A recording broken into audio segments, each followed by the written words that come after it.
प्यारे बहनों और भाइयों, मेरा नमस्कार स्वीकारो। देखिए, आज हम आपके लिए बता रहे हैं कर्तव्य कर्म उपदेश। तो देखिए, कर्तव्य कर्म जो प्रकरण है, ये ब्रह्मसूत्र के वाक्य हैं। मैं उनको ही आपके सामने परोस रहा हूँ। तो देखिए उसमें क्या दे रखा है।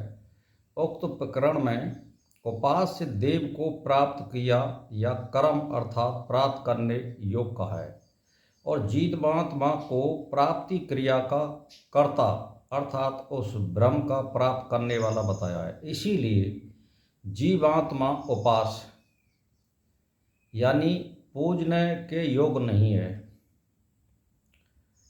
तो ये पूज्य नहीं हो सकता है। अब इसका मतलब क्या हुआ कि उपास्य देव को प्राप्त क्रिया का कर्म अर्थात प्राप्त करने योग कहा गया है, और जीवात्मा को प्राप्ति क्रिया का कर्ता अर्थात उस पर ब्रह्म को प्राप्त करने वाला बताया गया है। इसीलिए भी जीवात्मा उपास नहीं हो सकता है। यानी हम जीवात्मा हैं तो हम पूजने योग नहीं हैं।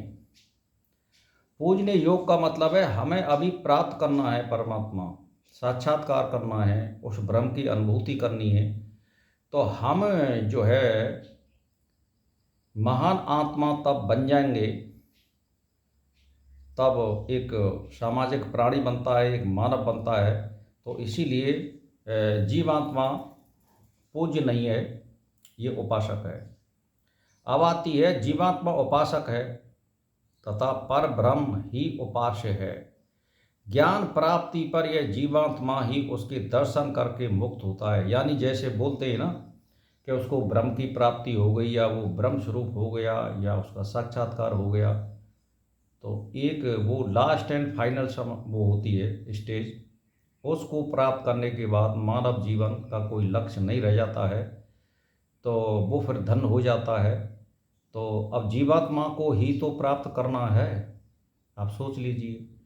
तो ये क्या है कि उसके दर्शन करके मुक्त हो जाता है। जीवात्मा के कर्म फलों का विधान भी उसी परम शक्ति द्वारा किया गया है। जीवात्मा कर्म बंधन में है, जिससे मुक्ति के लिए वह उस पर ब्रह्म की शरण लेता है। इसीलिए जीवात्मा स्वयं उस पर ब्रह्म का उपासक तथा उपास्य देव या पर ब्रह्म है। यानी हम उपासक हैं, पूजने वाले हैं। पूज्य कौन है? वो ब्रह्म है, अव्यक्त परमात्मा है, और वो निराकार है। साकार में कौन है?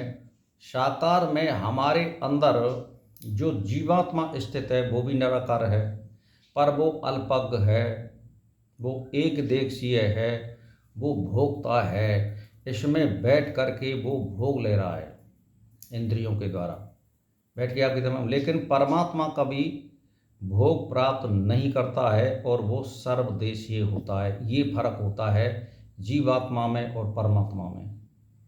ब्रह्म हमेशा पूजनीय है, जीवात्मा किसी अवस्था के बाद पूजनीय होता है।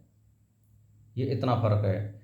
हालांकि जब बहुत चरम अवस्था पर पहुंच जाती है, जीवात्मा आत्मा का रूप ले लेता है एज ए परमात्मा, तो वो दो चीज़ नहीं कर सकता है, सृष्टि और प्रलय। बाकी की वो सब चीज़ों में करने में समर्थ होता है, जैसी उसमें शक्ति होती है। जैसे तप और त्याग वो करता है और कर्म करता है ईश्वर के प्रति और अध्यात्म कार्य के प्रति, तो माँ बहुत से मनुष्यों को रिद्धि सिद्धि प्राप्त हो जाती है। वो बहुत चमत्कार दिखा सकता है और लोगों को अचंभित कर सकता है, वो एक बात अलग रही। लेकिन इसमें चमत्कार नहीं है मुक्ति में।